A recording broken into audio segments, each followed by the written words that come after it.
after spending previous years homeschooling with her children, volunteering with youth at her local church, and then working with an international missions organization.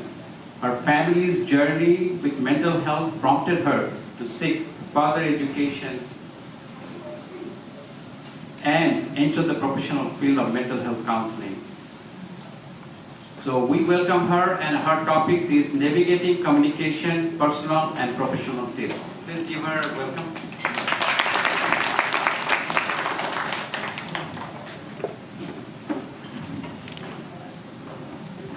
Hi, good evening everybody. Didn't our students do an amazing job?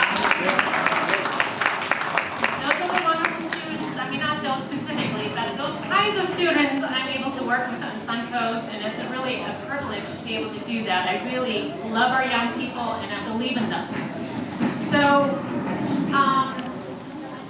before I go there, I just want to make sure you understand I do work at Suncoast as a mental health counselor, but today I'm not here to represent Suncoast or the school board or the organization I work for, but I simply want to share some things that I have learned since I've become a mental health counselor, and also as a mother of someone who has struggled with mental health.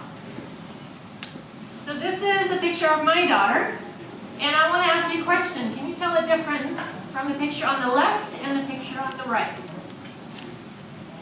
Probably not much, right? She looks very happy on both pictures, and this is a great illustration actually of that iceberg model. On the left hand, my daughter is about 20 years old. She went away to college, and this is at the height of her mental health struggles with anxiety, depression, and suicidal thoughts, something we didn't know at the time. On the right, she is now 29, actually a mental health counselor herself, doing very well, still taking medication to manage her depression and anxiety, but now understands how to manage it. And so really what I'm here to bring, I saw on the slide before, which was the message of hope, right?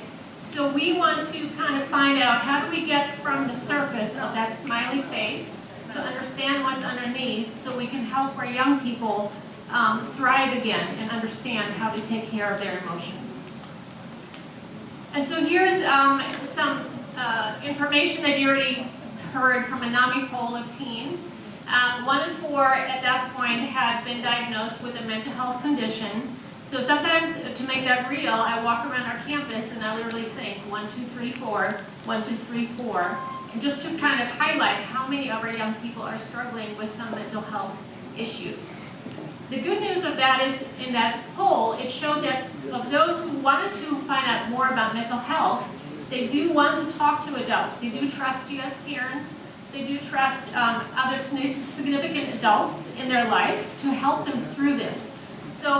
But they don't know how to start that conversation. So we as adults, we need to start that conversation for them, and that's why we are talking about this today. So here, the first thing I would say in order to start that conversation is you really have to just focus on having and building the relationship with the young people in your life, with your children, or anybody else that's in your life that you want to influence in some way. And here's just some quick points on how to do that. First of all, we need to have the time to do that, right? No relationships start out of the blue. They have to be, we have to invest time into that. And then be interested in their world, not just their performance. So that means, maybe listen to some of the annoying music, or the annoying music you think it is annoying. They don't think it's annoying. Talk to them, invite their friends over. Be interested in some of the things that they're interested in would really help show them that you want to know them. Apologize maybe if it's appropriate for some of your own mistakes, or maybe even share some of your own struggles from the past, or if appropriate now. Again, it shows that we're willing to be more vulnerable and actually talk about things, which can really show young people that we're willing to engage with them, we're willing to help them. So then how do you start that conversation after that? So here is some ideas. One is what we did often at home is just have check-ins. Ask them for their highs or their lows in the day. If you ask a kid, how was school? They're going to say what? Fine, right? But if you need to ask a little bit deeper, tell me some things that were hard for you.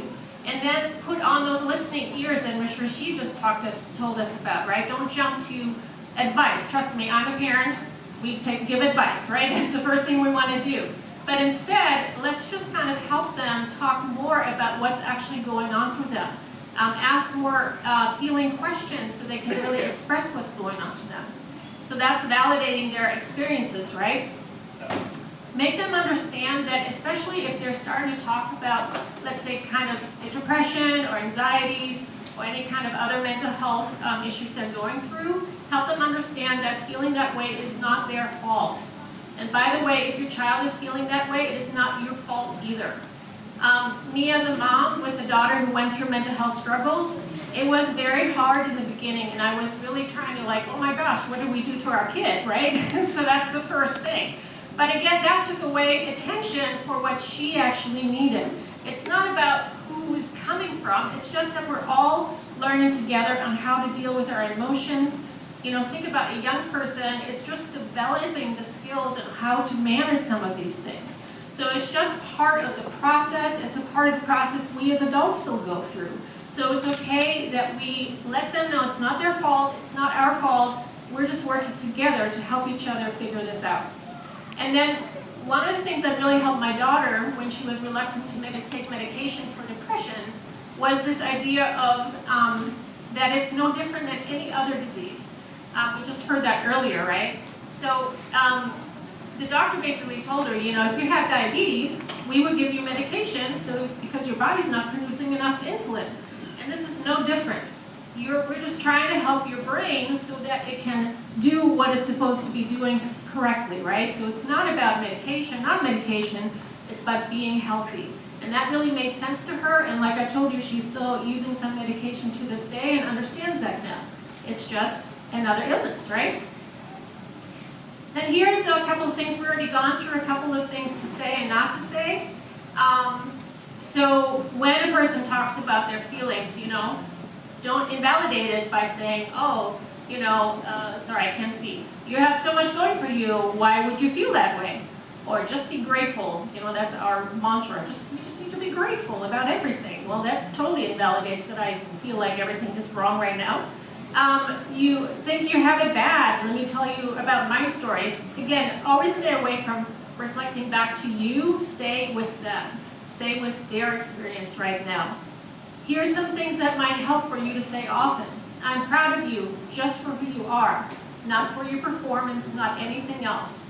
No matter what, I'm here for you. You're brave to talk about how you feel.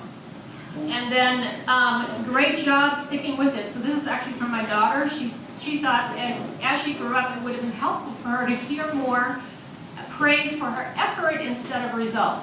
So, hey, math was hard for you, you stuck with it and you got the C, that's fantastic, instead of, why didn't you get the A, right? And then my son said it would have been great if we would have talked more and helped him understand that failure and struggle is okay. You know, again, we don't often like to talk about that, but I love this quote from Einstein. I use it a lot with the students I work with now. Failure is success and progress, and that is so true. Ask any scientist. The experiment never goes right the first time, right? It's just part of the process. And then most important, what I want to talk about is don't be afraid to ask about suicidal thoughts. This is something I know that's very scary. It was scary for me when my daughter shared it the first time with me. But it is a myth that if we ask about it, we introduce the thought. It is proven over and over again that we need to talk about this and that it's okay that somebody talks about it. Because once they do, it's a huge relief for them. They're in a very vulnerable state. They're basically feeling that their feelings are so overwhelming, they don't see a way out. It's not about them wanting to be dead. It's about them feeling so bad they don't know what else to do. So when we allow them to start talking about it, and it comes from a place of care and not fear, but saying, you know what, I'm so sorry you're feeling that way. Let's work together to find solutions. There is solutions. Let's bring back hope back into their life. That's where they get better. And then, above all, stay calm. Easy to say, right? Believe me, when my daughter, for the first time, told me that she had suicidal thought, I was not a mental health counselor. I was freaking out on the inside, you better believe it. But for some reason, she told me, and I'm very glad, I managed to stay calm and came from that gentle side and helped her find some help. And so that's the last step, get the help.